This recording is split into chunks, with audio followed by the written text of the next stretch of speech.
काल संध्याकाळी जळगाव जिल्ह्यामध्ये या ठिकाणी वादळी वाऱ्यासह पाऊस या ठिकाणी झाला। अवकाळी पावसाने शेतकऱ्याचं फार मोठ्या प्रमाणात नुकसान झालं आहे। आपण बघू शकतो की आपण नशराबाद शिवारात या ठिकाणी आहोत की या ठिकाणी वाऱ्याने जो गहू काढणीला जो आलेला होता तो पूर्णपणे आडवा पडला आहे। आपण बघू शकतो की हा गहू आज या ठिकाणी मोठ्या प्रमाणावरती नुकसान झालेलं या ठिकाणी बघायला मिळत आहे। त्याचप्रमाणे आज या ठिकाणी हा गहू काढण्यात येणार होता, पण मात्र काल संध्याकाळच्या पावसाने गव्हाचं फार मोठ्या प्रमाणात नुकसान या ठिकाणी झालेलं आहे। या ठिकाणी दादर, कांदा, गहू ह्या पिकांचं मोठं नुकसान या परिसरात झालेलं आहे। आपल्यासोबत काही शेतकरी या ठिकाणी आहेत, त्यांच्यासोबत आपण बोलणार आहोत। दादा, काय सांगणार? या ठिकाणी तुम्ही गहू पेरलं होतं आणि नुकसान झालेलं आहे। दादा, मागच्या वर्षीसुद्धा आमचं तीर्थ नुकसान झालं होतं। शासन फक्त थट्टा करते, शासन फक्त पंचनामे करायचं काम करते, त्याच्या पुढची कुठलीच प्रोसिजर सरकार करत नाही। शेतकऱ्यांची फक्त मजा घेण्याचं काम हे शासन दरबारी चालू आहे। आज मी ह्या गावावरती पीक कर्ज काढलेलं आहे। आज मी सोसायटी कशी भरणार? माझ्याकडे पैसेच नाही राहणार तर मी सोसायटी कशी भरणार? कारण मी सगळं माझ्या याच्यावर अवलंबून होतं। आज मला जगण्याचा मोठा प्रश्न पडलेला आहे। काय करायचं मी?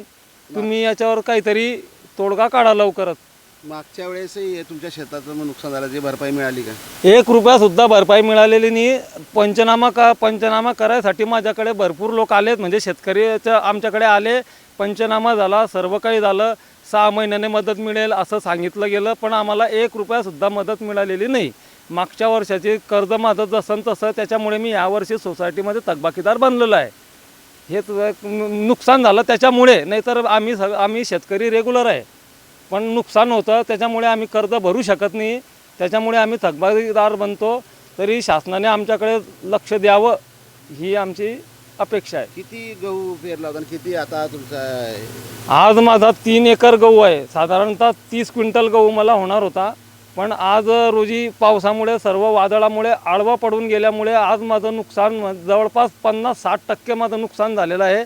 आणि जो माल शिल्लक आहे त्याला पण आज मातीमोल भाव मला मिळणार आहे, कारण व्यापाऱ्याची ना शेतकऱ्याची कधीच जमलेली नाही आहे। सरकारची आणि व्यापाऱ्याची नेहमी जमत असते, त्याच्यामुळे शेतकऱ्याकडे लक्ष देणार तरी कोण, हा मोठा गंभीर प्रश्न आहे। आणि ह्याच चिंतेमुळे आम्ही अस्वस्थ होऊन शेवटी फासाला लटकतो। तोच आमच्याकडे पर्याय, दुसरा आमच्याकडे पर्यायच नाही आहे। काय करणार? दादा, काय सांगणार? तुमचं या ठिकाणी नुकसान झालं? काय दादा, तुम्ही येता पंचनामे करता, पण नुकसान भरपाई येत नाही। आमच्या जो कुरूप राहतं पाठू काढीसन सुद्धा सगळं जाऊन सुद्धा तुम्ही काही तिच्यावर उपयोग करता नाही, मग काय पंचनामे कधीसन फायदा आहे?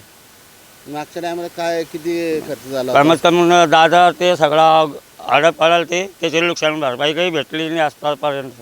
आणि आता हे झालं तर याच्यात तर कोणी आलं नाही। आता तुम्ही आले समजे घ्या, बाकी कोणी अधिकारी नाही, कोणी नाही, काहीच नाही। या ठिकाणी मोठं नुकसान होऊ नये, एकही अधिकारी या ठिकाणी शेतकरीच्या शेताच्या बांधावर कोणी आलेलं नाही आहे। अजूनसुद्धा या ठिकाणी पंचनाम्याचं सोडाचा अधिकारी या ठिकाणी शेताची जी किती नुकसान झालं आहे हे सुद्धा या विचारपूस या ठिकाणी झाली नाही। त्यामुळे शासन हे शेतकऱ्याची थट्टा करतं आहे असं या ठिकाणी शेतकऱ्यांचं बोलणं आपल्यासमोर सांगितलेलं आहे। मात्र मोठं नुकसान या ठिकाणी पावसाने जळगाव जिल्ह्यात झालेलं आहे। संजय महाजन, साम TV, जळगाव।